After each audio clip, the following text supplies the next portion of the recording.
Hi, my name is Marcus. I'm going to be reviewing some stuff today. Today we're going to focus on how to use the Snips, which are these right here.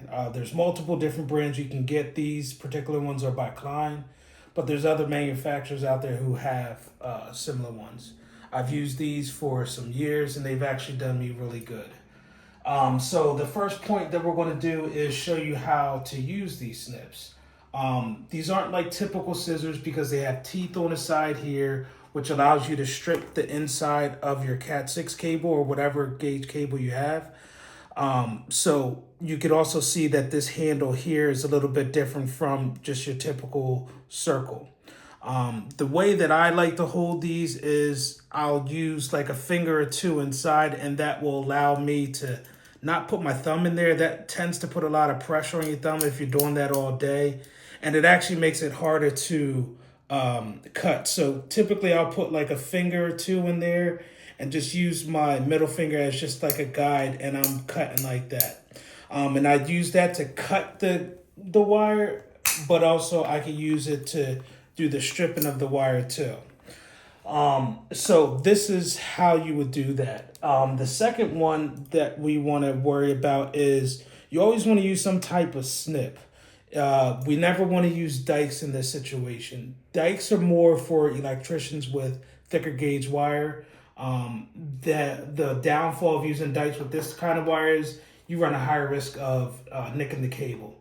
So that's very important, is to have the proper tools for whatever you're working on. As I mentioned before, on the side here, on both sides, there are notches in there, and that allows you to strip back wire.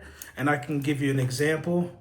So you want to be careful when you're doing this. You want to I usually go around one time. Now these are a little bit dull, but it'll allow you to get through that jacket. You have this pull string here, which allows you to pull back and strip back more wire. So that way, let's say that you were to go through there and you feel like you might have nicked it. This will allow you to pull back more. So that way, down here, your scissors never touch. So you should have a clean spot.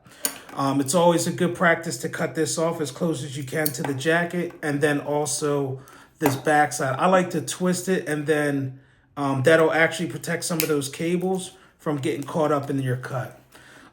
Your inside spine in here, you also want to cut out. So what I typically would do is I would fold all of my pairs down. And at that point, I'm going to use the flat side here to sit on the cables. So that way I can cut that as flush as possible. Oops, sorry.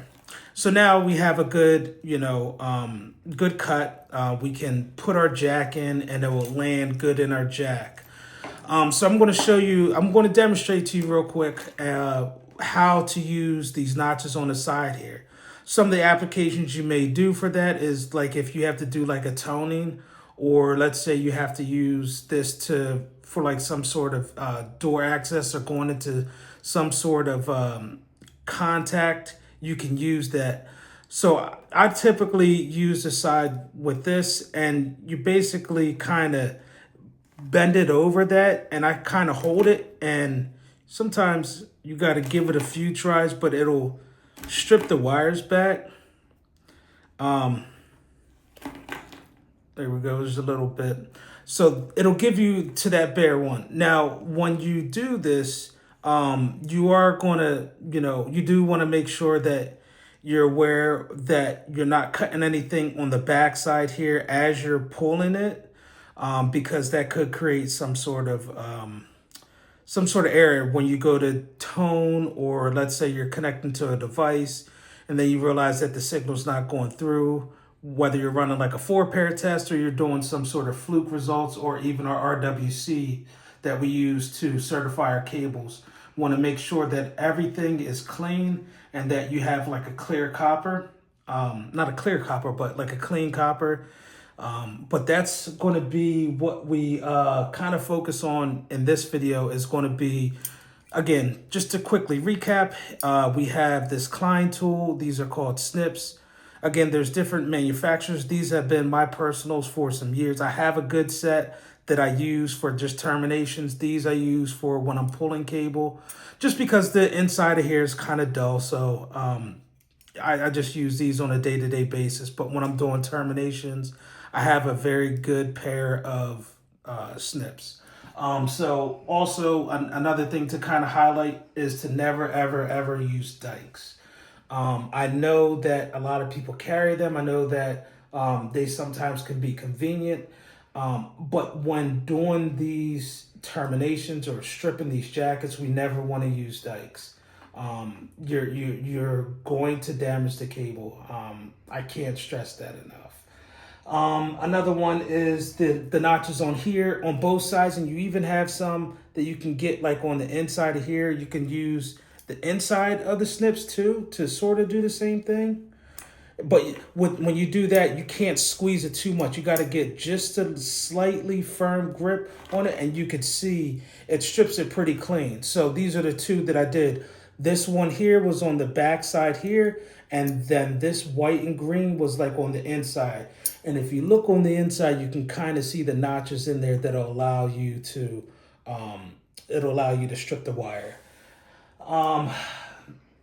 Again, when you do these cables, typically with Cat 6, mostly all manufacturers have this string that's in there, and this purpose of this is to allow you, once you strip that jacket back, let's say you strip back this much, our scissors will be touching down here at this bottom. There is a chance that it could get nicked. Not purposely, but it could. So it's a good safe practice to pull back, a little bit more using this string, so that way you can ensure that you start with the clean cut.